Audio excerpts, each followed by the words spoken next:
I'm reporting from Singapore International Energy Week SIEW 2025, where discussions on regional cooperation and energy transition are taking center stage.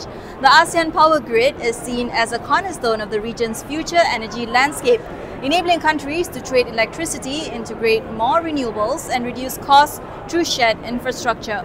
But to turn this vision into reality, ASEAN will need coordinated policy frameworks, clear market mechanism, and sustained investment from both public and private sectors. If you share your resources, you can delay your infrastructure, like building a power plants, building another transmission network, your grid. Yeah, if you have a strong interconnected system with your neighbors, so those money can save, can reduce the cost of energy in a country like Malaysia. Yeah.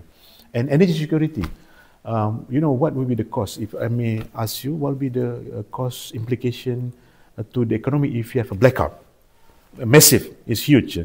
So those security costs can be shared among ASEAN member states if grid are interconnected together. So those are the saving can be translated into bringing down the cost of energy, not only electricity, also others energy costs. Yeah. So again, the way forward for each of ASEAN member states is to work together. That can also translate into a cost saving.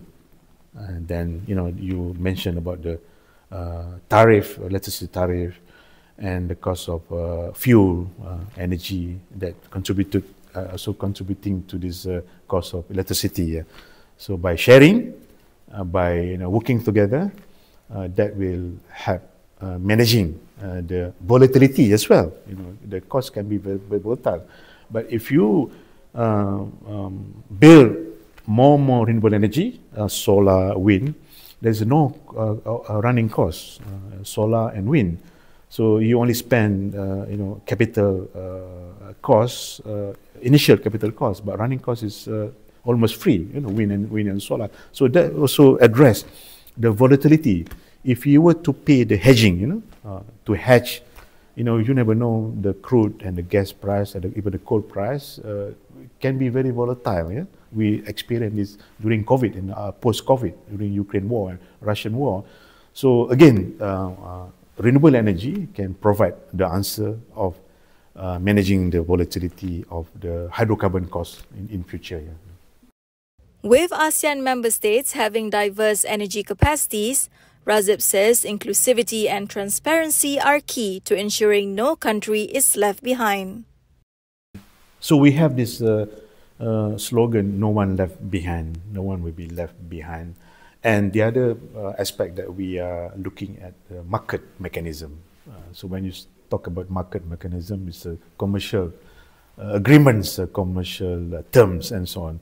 So they will be very transparent, how when you decide the wheeling charges, how you decide the power purchase agreement between the B2B in the open.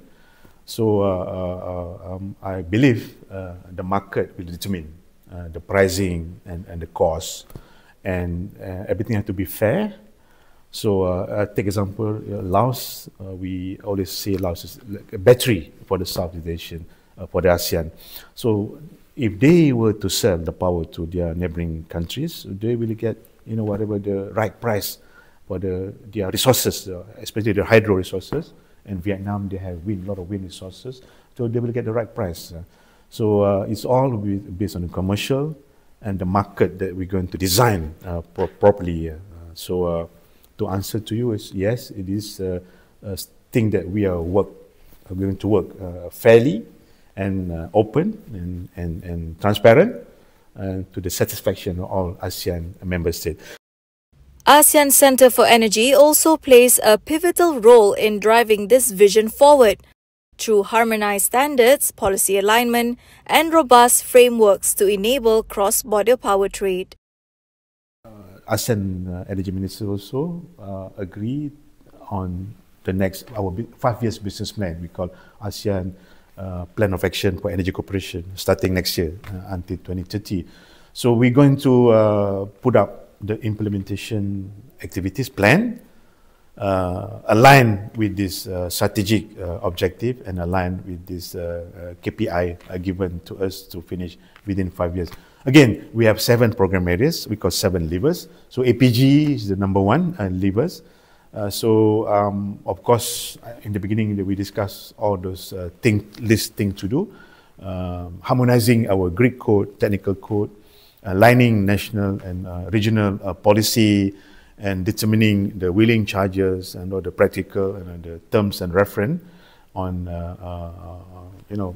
power purchase agreement and so on.